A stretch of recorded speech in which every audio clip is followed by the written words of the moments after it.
Se inscrevam nos canais Jornal das Favelas e Favelas News, Carioca News e Facção News. Sigam e curtam a página nossas nas redes sociais no Facebook, Twitter e Instagram. Passem nos canais parceiros Realidade RJ, Facções da Bahia e Carioca News. E que Deus abençoe a todos que me ajudam compartilhando vídeos e se inscrevendo no meu canal. Milícia no Rio de Janeiro. Como é a vida em Rio das Pedras, bairro dos suspeitos da morte de Marielle. Milicianos são suspeitos da morte da vereadora Marielle Franco e há indícios de que tenham partido de Rio das Pedras, uma das maiores favelas do Rio, que grupos paramilitares controlam há décadas. Quando deixou sua cidade no Nordeste, ainda jovem, rumo ao Rio de Janeiro, Zélia, nome fictício, sabia da fama de perigosa que a cidade carregava, mas tinha ouvido falar que o lugar onde se instalaria, Rio das Pedras, perto da Barra da Tijuca, na Zona Oeste, era mais calmo. Sua fama de favela tranquila não se deve à ausência de violência, mas à imposição de certa ordem pela força e pelo medo, não do tráfico, mas da milícia, grupo armado violento formado por integrantes e ex-integrantes de forças de segurança do Estado, como policiais, bombeiros e agentes penitenciários. Apesar de ser a terceira maior favela da cidade, atrás de Rocinha e Maré, o Rio das Pedras não costumava frequentar o noticiário nacional como as outras duas, marcadas por disputas entre facções criminosas e entre criminosos e policiais. Clique para assinar o canal da BBC News Brasil no YouTube. Mulher, negra, favelada, Marielle Franco foi de cria da Maré, símbolo de novas lutas políticas no Rio. Lutei a vida toda por isso. Prisão de major da PM no Rio emociona mães que exigiam justiça por chacina desde 2003. Nos últimos meses, no entanto, o Rio das Pedras vem se tornando mais conhecida.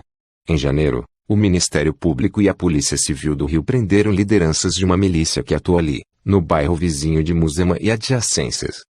Investigações mostraram que Rio das Pedras é a sede do chamado Escritório do Crime, suposto grupo de extermínio formado por policiais reformados ou nativa que pode ter sido responsável pelo assassinato da vereadora Marielle Franco e do motorista Anderson Gomes, que aconteceu em março de 2018 e até hoje, 11 meses depois, não foi esclarecido. A população de Rio das Pedras cresceu atraída pelas oportunidades que surgiam na região da Barra da Tijuca, bairro próximo. A polícia encontrou imagens que mostram o carro usado pelos assassinos passando por um via que margeia a favela. Outro motivo que fez o país voltar a olhar para o lugar é por sua aparente conexão com o poder. Segundo o jornal O Globo, Fabrício Queiroz, ex-assessor do senador eleito Flávio Bolsonaro, PSL, filho do presidente Jair Bolsonaro, ficou abrigado ali após vir à tona que lhe fora citado em relatório do Conselho de Controle de Atividades Financeiras, COAF, devido a uma movimentação atípica de valores em sua conta. Em 2005, o filho do presidente homenageou o policial suspeito de integrar a milícia, Adriano Magalhães da Nóbrega, entregando a ele a medalha Tiradentes, uma honraria concedida pelo Estado do Rio a pessoas que prestaram bons serviços públicos. Alvo da operação policial deflagrada em janeiro, Nóbrega está foragido. Hoje. Como é morar em Rio das Pedras hoje? Desde 1951, quando começou a ser ocupada, a favela de Rio das Pedras cresceu muito, e rapidamente, acompanhando o desenvolvimento da cidade na Zona Oeste. Seu nome se deve ao rio que atravessa, que nasce na floresta e deságua na Lagoa da Tijuca. No início, era ocupada por pescadores, diz Jorge Jauregui, arquiteto responsável pelo projeto de urbanização favela-bairro, implementado, mas não concluído, na década de 1990. Sua população, esparsa durante a década de 1960, foi aumentando, atraída especialmente pelas oportunidades que surgiam na região da Barra da Tijuca, bairro próximo e que passou por um boom de construção civil nas décadas seguintes. Muita gente veio também de outras favelas, numa época em que o poder público adotava uma política de remoção, segundo dissertação de mestrado em arquitetura pela USP de Isabel Mendes. Cresceu até se tornar a terceira maior favela do Rio, segundo estimativa da prefeitura com base no IBGE de 2010. Tem 63.484 habitantes, boa parte deles de origem nordestina. Moradores contam que até hoje há um ônibus que faz semanalmente viagens de ir para o Ceará direto do bairro. A presença nordestina é perceptível em qualquer ponto do bairro, nos sotaques das pessoas, no forró das caixas de som. As ruas são agitadas. Marta, nome fictício, veio de um estado do Nordeste depois de se casar com um homem que já morava em Rio das Pedras. Célia, também nome fictício, veio ainda adolescente, deixando para trás uma vida de doméstica pela qual ganhava R$ 150 por mês. Elas e outros moradores com quem a BBC News Brasil conversou dizem que sabem que a região é controlada por milicianos, que isso é comentado em conversas, mas não lidam diretamente com eles e não têm sua vida afetada por suas atividades. Às vezes a gente fica sabendo que alguém fez alguma coisa errada, roubou, vendeu droga, algo assim, e aí essa pessoa some, diz uma delas. Uma vez, era cedo de manhã, vi 2 homens numa moto atirarem nos pés de outro homem que estava em pé em frente a um bar. Aqui é assim, eles avisam uma vez, 2 vezes, na terceira te pegam, diz outro morador. Você leva uma vida tranquila, mas não pode fazer coisas que eles acham ruins. Acostumar, a gente não se acostuma, mas vive um dia após o outro. A violência lá é presente, mas mais velada do que em outras favelas, dizem. Não tem gente armada na entrada e nas ruas que nem em outros lugares. Se pudesse, me mudaria para um bairro melhor, mas tenho amigos que moram em favelas como a Rocinha e sei que a vida deles é mais difícil. Eles passam noites em claro ouvindo tiroteio, às vezes não sabem se podem sair de casa para o trabalho. Aqui pelo menos não tem isso. O que é a milícia e por que Rio das Pedras é considerado seu berço? É comum ouvir que Rio das Pedras é o berço das milícias do Rio.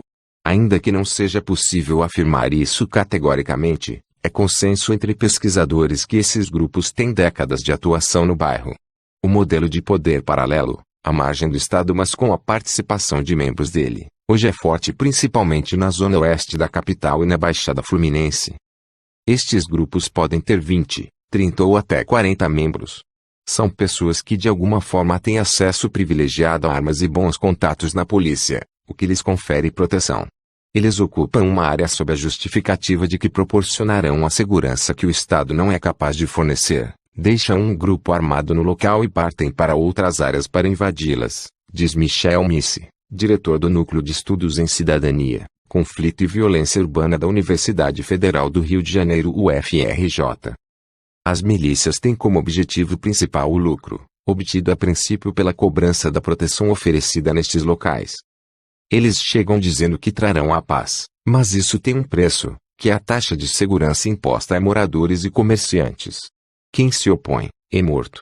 Depois, as milícias percebem que podem criar um negócio mais amplo e ampliam o portfólio de suas atividades, explica o sociólogo José Cláudio de Souza Alves, professor da Universidade Federal Rural do Rio de Janeiro UFRJ.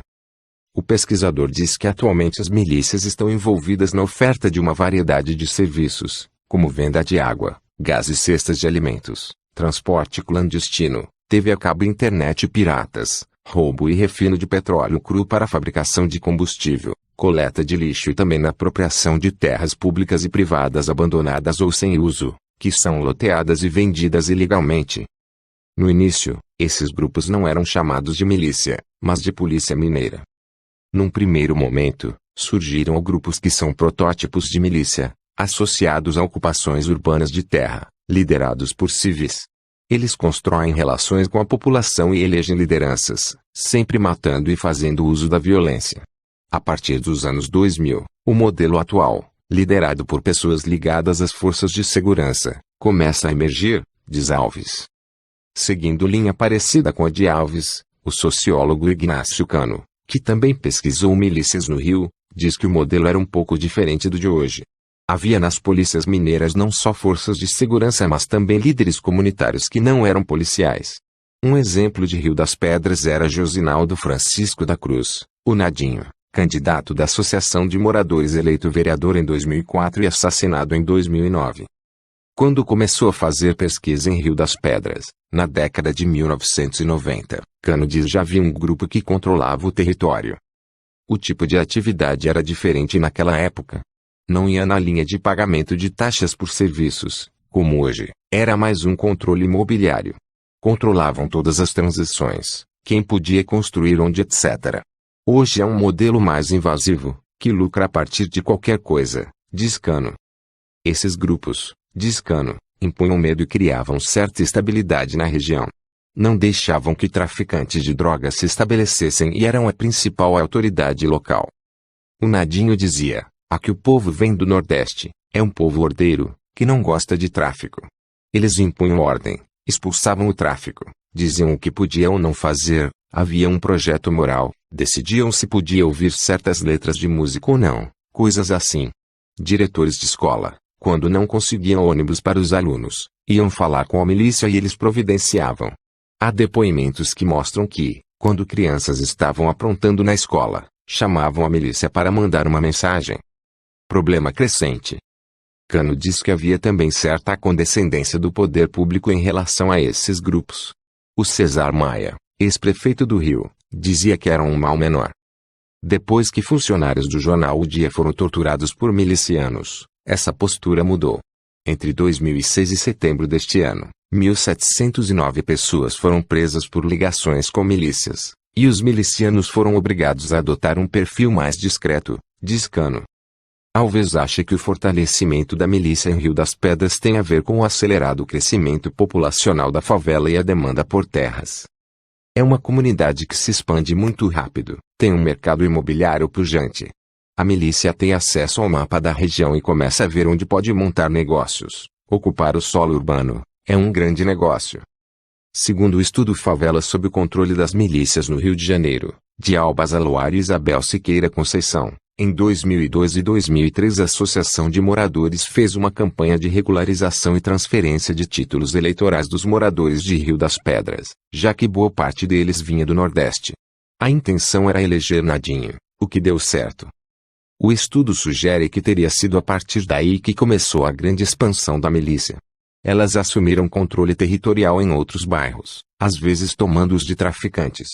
Também foi a partir de então que entraram de vez para a política. Outras favelas dominadas por milícias começaram a eleger representantes para o legislativo da cidade e do estado. Cano diz que as eleições lá acontecem da mesma maneira que em outros territórios controlados por grupos armados. Faz campanha quem eles, milicianos, querem. Se inscrevam.